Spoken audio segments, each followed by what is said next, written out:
तो देखिए आज का ये सर्कुलर मोशन का पार्ट 5 है। ठीक है, तो आज के इस पार्ट में हम लोग कॉनिकल पेंडुलम के थ्रू जो सर्कुलर मोशन होता है उसके बारे में डिस्कशन करेंगे। तो सबसे पहली बात तो ये कॉनिकल पेंडुलम क्या है। सो इसको मैं आपको एक एग्जांपल समझाता हूँ। जैसे कि ये अगर आप सपोज करिए कि ये मेरा हेडफोन, अगर आप थोड़ा सा इसको समझने की कोशिश कीजिए।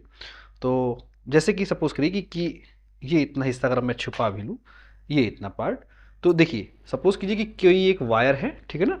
वो वायर कुछ सस्पेंडेड है लाइक दिस वन। ये मान लीजिए कोई एक अटैचमेंट है, उससे एक वायर ऐसे मैंने खींच के रखा हुआ लाइक दिस वन, ठीक है। और अब ये चीज़ ऐसे घूम रही है सर्कुलर फॉर्म में। देखिए इसका जो मोशन है कुछ ऐसे है लाइक दिस वन, ये ऐसे, ठीक है ना, सर्कुलर मोशन। हॉरिजॉन्टली मोशन कर रही है लाइक दिस वन, इस तरह से देखिए ये चीज़, ठीक है। तो चूंकि ये सर्कुलर मोशन है, हो रहा है, तो हमको इसी के बारे में डिस्कशन करना है। चूंकि इसको कॉनिकल इसलिए कहा गया क्योंकि अगर आप इसको मिला के देखिए तो ये एक कोन का शेप ले रहा है आपके सामने, ठीक है ना, लाइक दिस वन। अगर आप इसको थोड़ा सा ध्यान से देखिए तो ये एक बर्थडे के कैप की तरह नहीं लग रहा है आपको। इसको अगर आप मिला के देखिए तो कोन की जैसा, और ये चूंकि मोशन कर रहा है तो इसलिए इसको कॉनिकल पेंडुलम का सर्कुलर मोशन कहा गया है। और हमको इस पार्ट में इसी के बारे में डिस्कशन करना है। चूंकि ये बॉडी है तो इसका मास m होगा ही। और अगर आप इतनी बातें समझ चुके हैं तो बस अब हम इसके फिजिक्स पे आते हैं, ठीक है। सो सबसे इंपॉर्टेंट चीज़ कि पहले हम इसके फिजिक्स को, इसके मैथमेटिक्स को समझ लें। तो ये रहा वो, मान लीजिए कि इसको मैं फिर से समझाता हूँ कि देखिए ये बात आई है, यही चीज़ फिगर से। तो मान लीजिए कि ये जो वायर है, ठीक है ना, एक सस्पेंड है, ऐसे किया, ऐसे सस्पेंडेड सस्पेंडेड है। और इसको मैं हटा देता हूँ थोड़ी देर के लिए, ऐसे लाइक दिस वन सस्पेंडेड है। तो इसको मैंने कुछ ऐसे खींच के रखा हुआ है, ठीक है। आई होप कि आपको बात समझ में आ रही होगी। तो एक्चुअल में हाइट इतनी है, उसको, इस वायर को मैंने इतना खींच के रखा हुआ है लाइक दिस वन। तो अगर इसको आप पूरी तरह समझ चुके हैं तो सपोज करिए कि ये एक वायर है, ठीक है। वायर है आपका, जिसमें एक बॉडी इसमें बंधी पड़ी हुई है। मान लीजिए कि उस वायर का जो लेंथ है वो L है, ठीक है ना। और इस वायर, चूंकि ये वायर में एक बॉडी लगी हुई है तो अब ये सी बात है, उसका एक मास, एक फोर्स mg नीचे की तरफ काम करेगा। बहुत बेसिक सी बातें हैं। अच्छा, जो ये बॉडी है वो सर्कुलर मोशन कर रही है। तो सर्कुलर मोशन जब कर रही होगी तो अब ये सी बात है, एक r रेडियस का सर्कुलर मोशन कर रही होगी ना। इसको मैं थोड़ी देर के लिए मिटा देता हूं समझने के लिए अपने, ठीक है। चलिए इतना याद रखिएगा कि इस वायर का लेंथ जो है वो n है। मान लीजिए कि ये जो एक्चुअल हाइट है, बिल्कुल सीधी हाइट जो है, वो हम थोड़ी देर के लिए एज्यूम कर लेते हैं कि कुछ h है, ठीक। नाउ ये सर्कुलर मोशन हो रहा है तो उसका रेडियस r होगा। ओके, चूंकि ये वायर अंडर द ग्रेविटी है और ये जो बॉडी है वो वायर से बंधा पड़ा है, तो ऑब्वियस सी बात है इस वायर पे एक टेंशन फोर्स भी लगेगा। कोई दिक्कत नहीं है। सो पहली बात तो हम एक काम करेंगे कि इस वायर पे जो टेंशन है उसके कंपोनेंट को रिजॉल्व करने की कोशिश करेंगे। तो देखिए, एक तो कंपोनेंट इधर चला जाएगा और दूसरा कंपोनेंट ऑब्वियस सी बात है इस रेडियस पे ही आएगा। पहली बात तो ये कि यहाँ पे एंगल थीटा बना है, तो ये भी एंगल आपका कितना होगा, थीटा, ठीक है ना, क्योंकि अपोजिट अल्टरनेट एंगल है। और ये कितना हो जाएगा आपका 90 माइनस थीटा। ना, अगर ये 90 माइनस थीटा हो जाएगा और ये थीटा है तो इधर वाला कंपोनेंट कितना बन जाएगा आपका, टी कॉस थीटा। और इधर वाला जो कंपोनेंट है वो, उसकी वैल्यू कितनी हो जाएगी आपकी, टी साइन थीटा के बराबर, ठीक है। यहां तक आई थिंक आपको बात समझ में आ रही होगी। अब सबसे पहली चीज तो हम ये, अब वही देखिए, चूंकि ये सर्कुलर मोशन है तो हम बाकी सारी चीजों को ही कैलकुलेट करेंगे। वही tangential acceleration, centripetal acceleration, tangential force, centripetal force, और जो भी चीजें इसमें निकलती हैं। तो सबसे पहले तो हम कुछ बेसिक चीजों को निकाल लें।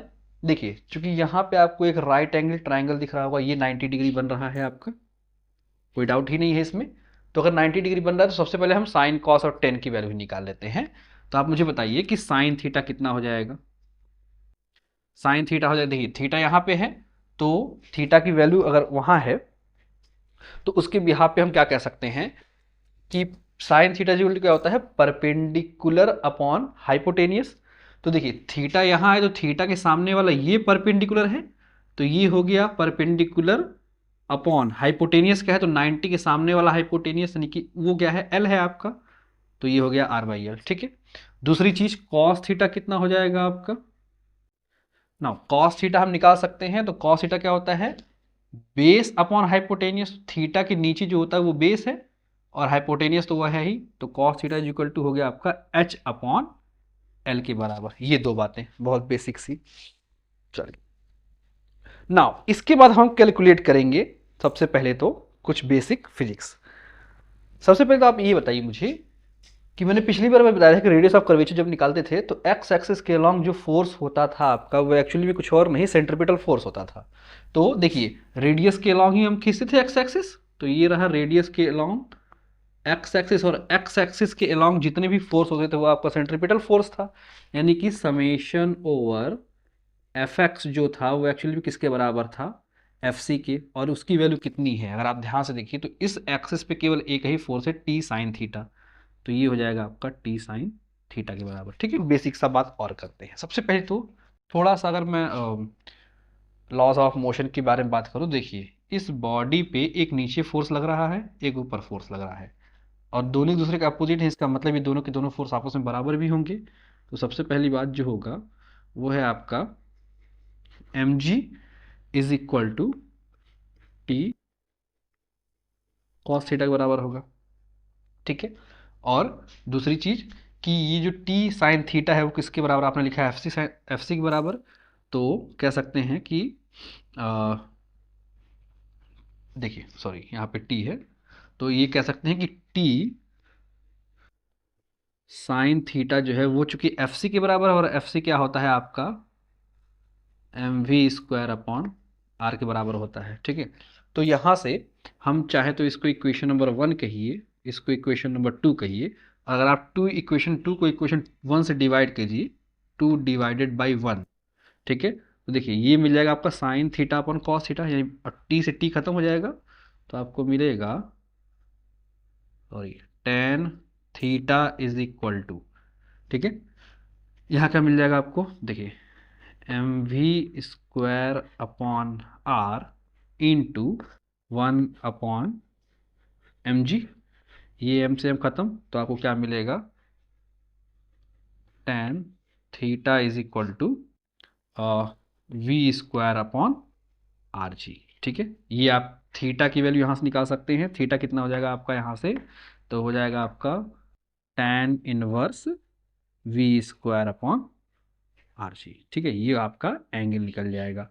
तो ये थीटा आप निकाल सकते हैं। ठीक है, दूसरी बात यहाँ से मैं थोड़ा सा और इसको डिज़ाइन करूँ, तो इसी इक्वेशन नंबर 3 कहिए इसको, तो यहाँ से आप v की वैल्यू निकाल सकते हैं, वेलोसिटी।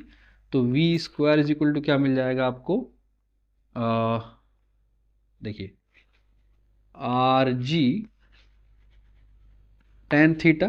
तो यहाँ से v बराबर कितना मिल जाएगा, under root R G ten theta के। ठीक है, तो यहाँ से आप इस कॉनिकल पेंडुलम की जो लीनियर वेलोसिटी है उसको आप चाहे तो कैलकुलेट कर सकते हैं। तो ये तो हो गई इतनी बात, चाहे तो आप इतना नोट कर सकते हैं। थोड़ा और आगे चीज़ों को डिस्कस करते हैं, निकालते हैं। तो टाइम पीरियड का फॉर्मूला क्या होता है भाई, टाइम पीरियड क्या होता है,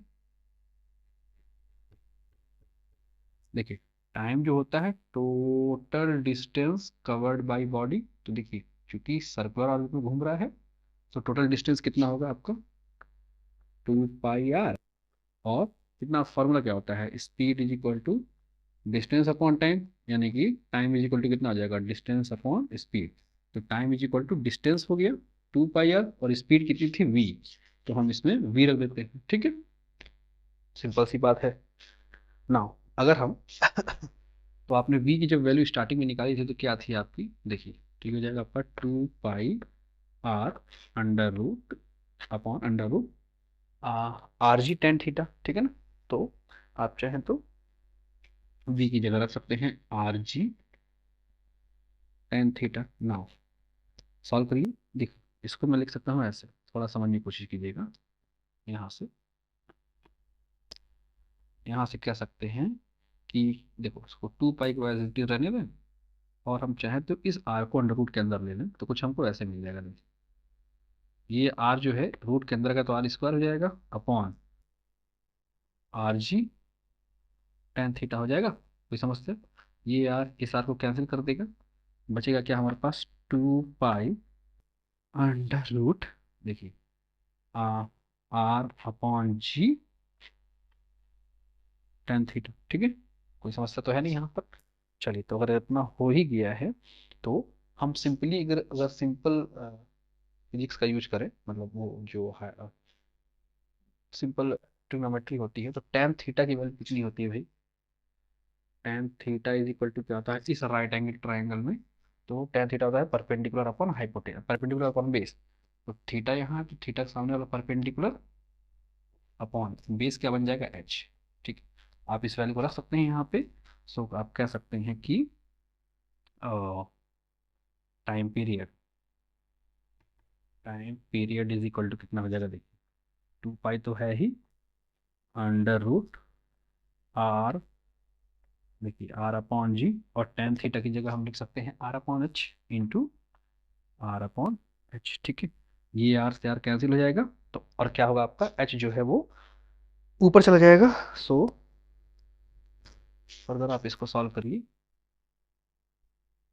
तो मिल जाएगा यहाँ से time period is equal to, देखिए 2 पाई अंडर रूट, देखिए ये एच ऊपर चला गया तो एच अपॉन जी। ठीक है ना। अब एच की वैल्यू है क्या? तो एच चाहे तो हम इस फॉर्मूले का यूज करके निकाल सकते हैं। देखिए एच इज इक्वल टू, यहाँ से बेसिक फिजिक्स से, तो एच इज इक्वल टू क्या मिल जाएगा हमको? L cos theta. ठीक है ना, वही वैल्यू आप यहाँ पे प्लेस करिए। सो आपको मिल जाएगा 2 पाई अंडर रूट, एच की जगह लिख सकते हैं L cos theta upon G. ठीक है, सो फाइनली आपको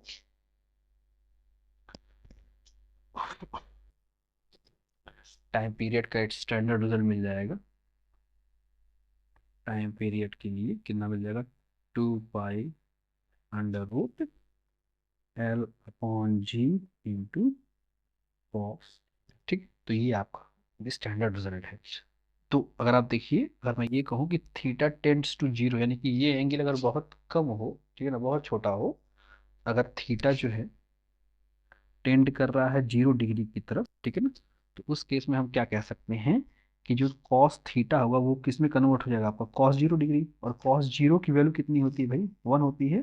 तो हम ये कह सकते हैं कि अगर अगर थीटा टेंडिंग टू जीरो होगा तो टाइम पीरियड का जो फॉर्मूला मिलेगा वो बराबर हो जाएगा आपका सिर्फ इतने के बराबर। देखिए, ठीक है, तो आई होप कि आपको ये रिजल्ट समझ में आया होगा। सो ये चीज़ आपको आई थिंक समझ में आ गई होगी। तो ये छोटा सा एक टॉपिक था। नेक्स्ट पार्ट में हम, अच्छा नेक्स्ट पार्ट जो होगा वो एक्चुअली में सर्कुलर मोशन की थ्योरी का लास्ट पार्ट है, और उसमें हम बात करेंगे बैंकिंग ऑफ रोड के बारे में, थोड़ा डिटेल डिस्कस करेंगे, तो आपको समझ में आ जाएगा। इसमें अगर कहीं कोई डाउट हो तो मुझे बताइएगा, बाकी इसमें तो और कुछ खास है नहीं। ठीक है, सो थैंक यू।